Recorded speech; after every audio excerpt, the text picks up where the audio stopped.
Assalamu alaikum. Hello everyone. I hope you all will be doing good.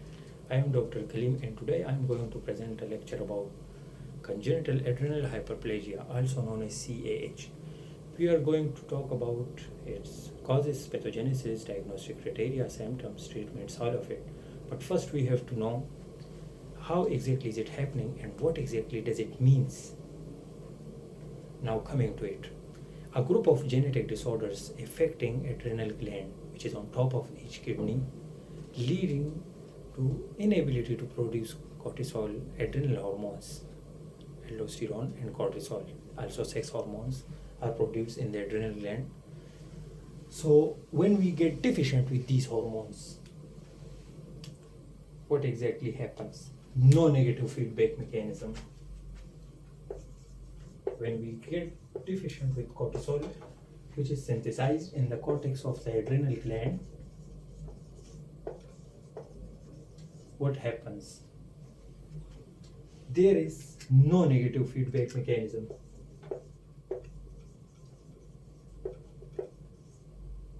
The hypothalamus, which can signal hypothalamus to stop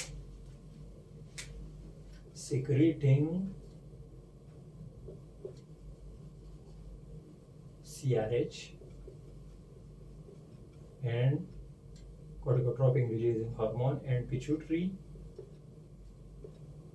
gland to stop secreting adrenocorticotropic hormone, which is all stimulating this adrenal gland, because normally when we have enough hormones, this feedback mechanism signals hypothalamus to stop producing these hormones. But now when we are deficient with it, there is no negative feedback mechanism. It is completely cut off. So there is no signaling pathway. So they are continuously secreting these hormones. This overstimulation leads to the enlargement of this adrenal gland. So congenital adrenal hyperplasia, the adrenal hyperplasia is occurring because of this overstimulation.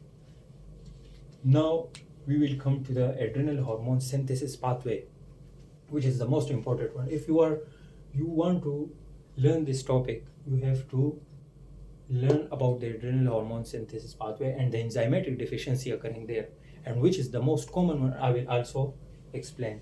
Okay, so now we will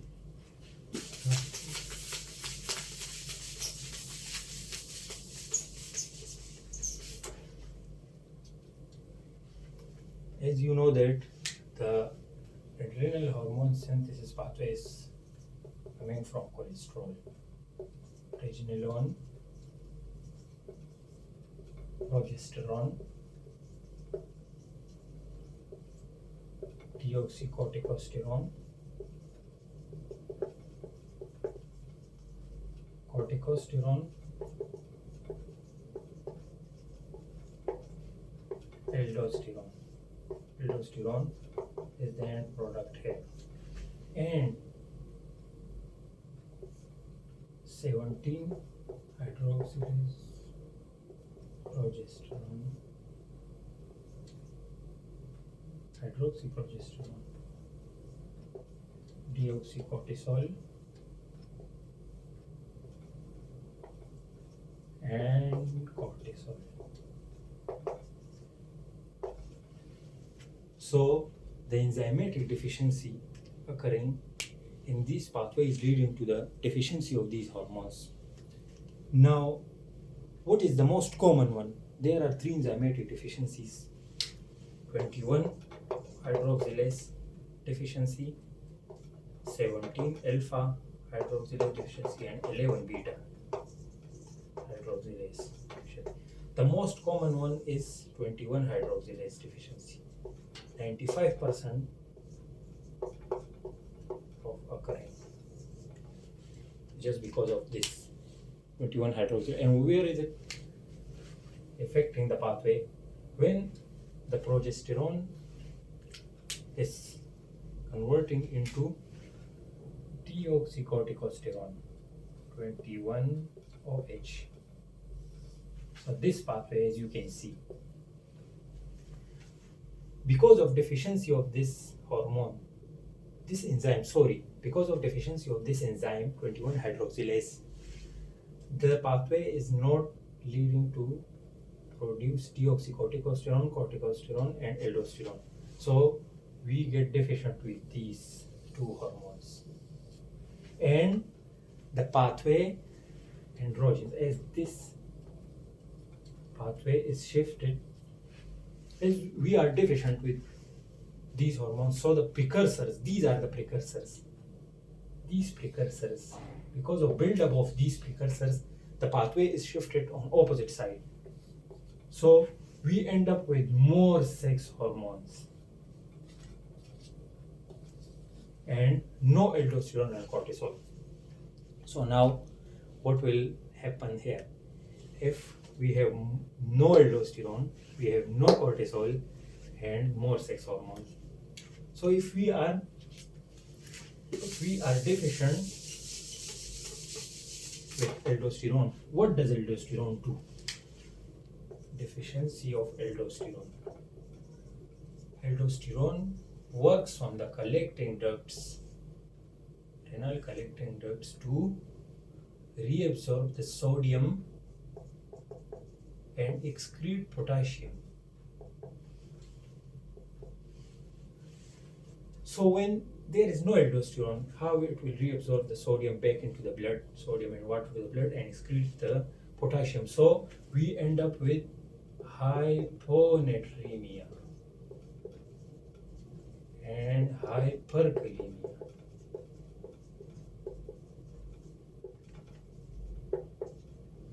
And hypotension, decreased blood pressure, because sodium and water are important factors for blood pressure. So if there is no aldosterone, we end up with hyponatremia, hyperkalemia,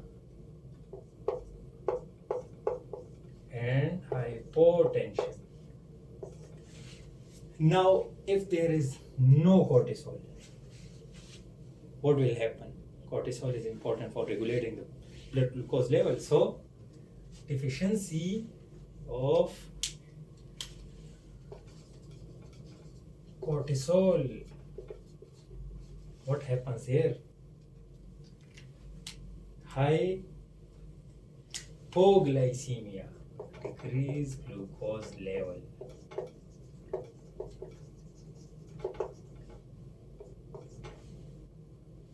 And increase ACTH, as we all know that because of cortisol, hypoglycemia, increase in ACTH, and because of deficiency of cortisol, there is hyponatremia, hyperkalemia, and hypotension. Okay. Now moving to the sex hormones, as these precursors are moving this pathway on the opposite side. So increase in these sex hormones, what effects will it have on a newborn, especially on females? The males are normal at birth, and females, just because of the increased sex hormones, the females are presents with the sign and symptoms. What are the symptoms? XX genotypic.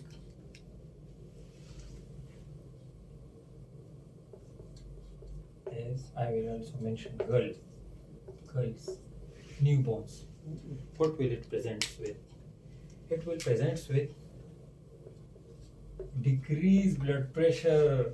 We were not having aldosterone here. Hypotension. The newborn will present with decreased blood pressure. Virilization.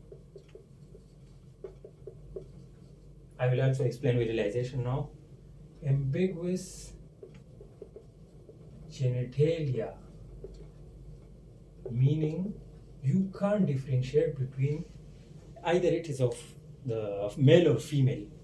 You can't, you doubt on it because you can't differentiate between the sex of the newborn, either of is it of male or is it of female. So, and early puberty.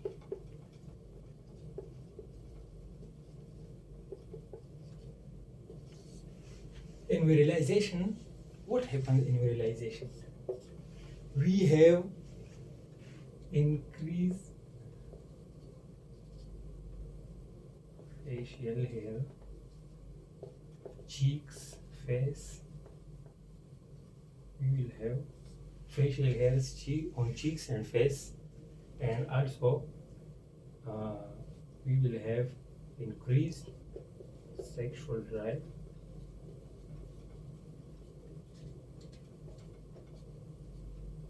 deepening of the voice,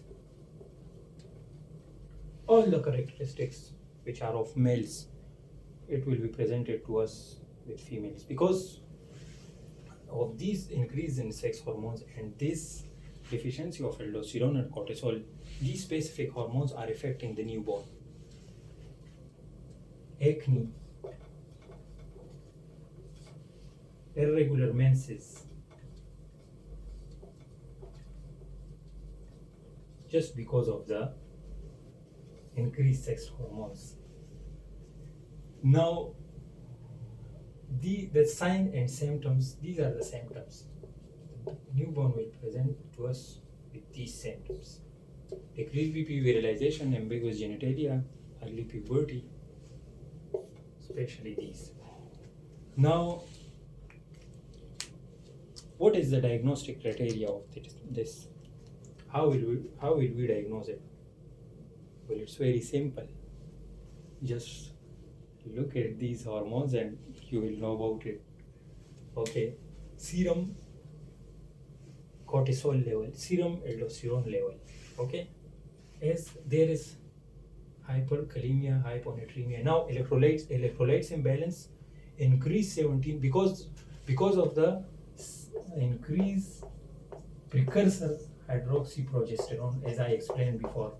Those increased hydroxyprogesterone, we will have increased level of, on diagnostic criteria,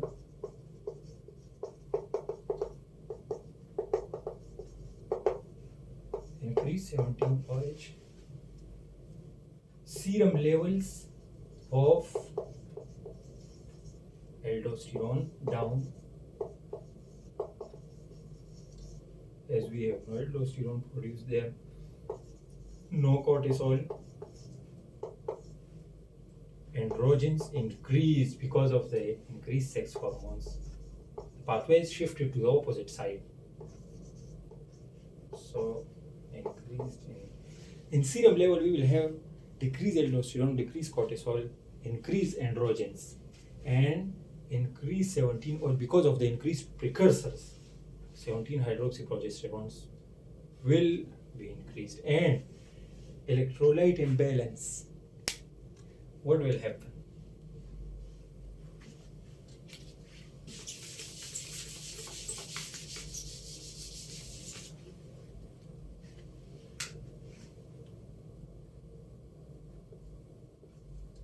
Hyperkalemia, hyponatremia, okay, hypotension because of the decreased sodium level. So on electrolytes imbalance, we will have the hyperkalemia, hyponatremia. Serum levels we will have of aldosterone, cortisol, androgens, that will be decreased. Aldosterone, cortisol level will be decreased, androgens will be increased, and diagnostic criteria of this because of the increased precursor of the 17 hydroxyprogesterone, it will be increased. Now we are coming to the treatment of this. What will be the treatment? Same, when we started this and I talked about the deficiency of hormones which were occurring. Now, when we move on to the topic, all of it was just about aldosterone, because we are deficient with this. So what will happening in our body because of these hormones? It was in the diagnostic criteria. Now, in symptoms, what has happened with us just because of the deficiency of these hormones? We were having symptoms related to these two hormones. And now treatment, we will just replace these. In treatment, we will just replace these hormones because we are deficient with it. So we have to give it externally.